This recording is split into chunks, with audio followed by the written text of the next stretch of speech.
కల్వకుర్తి పట్టణంలో చాలా వెనుకబడినటువంటి బాధలన్నీ లాగుతూ ఉండే వాటి నుంచి ఇప్పుడిప్పుడే ముందుకు వెళ్తా ఉన్నారు, అంటే అభివృద్ధిలోకి వెళ్తా ఉన్నాం. ఇప్పటికీ దాదాపుగా 70 కోట్ల రూపాయలు నేను ఎమ్మెల్యే అయిన తర్వాత నీవేసి ఓట్లేసి గెలిపించిన ఎమ్మెల్యేగా నేను దాదాపుగా 70 కోట్ల రూపాయలు ఇక్కడ కల్వకుర్తి పట్టణానికి ఖర్చు పెట్టిన ఇప్పటివరకు. ఈరోజు కూడా కల్వకుర్తి పట్టణంలో 4 కోట్ల సీసీ రోడ్లు ఈరోజు శంకుస్థాపన చేసుకున్నాం.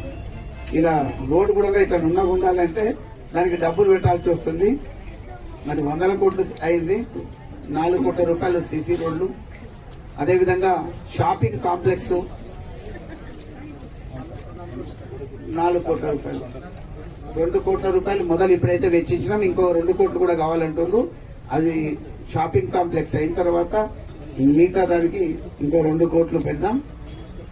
అదేవిధంగా రోడ్డు వెడల్పు చేయాలి అని చెప్పేసి ట్రాఫిక్ పెరిగిపోతుంది, జనాభా అంతా ఇక్కడ పెరిగిపోతా ఉంది. కల్వకుర్తి పట్టణంలో ఈ రోడ్డు ఇరుగ్గా అవుతుంది, అందులో కూడా గుంతలుగా ఉంది అని చెప్పేసి చెప్తా ఉన్నారు. మంచి చేయడం కోసానికి 2 కోట్ల రూపాయలు వెచ్చించి మహబూబ్నగర్ చౌరస్తా నుంచి శివాజీ చౌక్ వరకు మరొక 2 కోట్ల రూపాయలు వెచ్చించి ఇప్పుడే వీటన్నిటి కూడా శంకుస్థాపన చేసుకున్నాం. చెక్కులు కూడా వచ్చినాయి. ఈ రోజు 24 చెక్కులు డిస్ట్రిబ్యూషన్ చేస్తున్నారు. ఒక్కొక్కరికి మరి 1,116 రూపాయలు. కాంగ్రెస్ ప్రభుత్వం బీదల కోసానికి, బీద కుటుంబాలను ఆదుకోవడానికి ఎల్లవేళలా ఉంటుంది. అందులో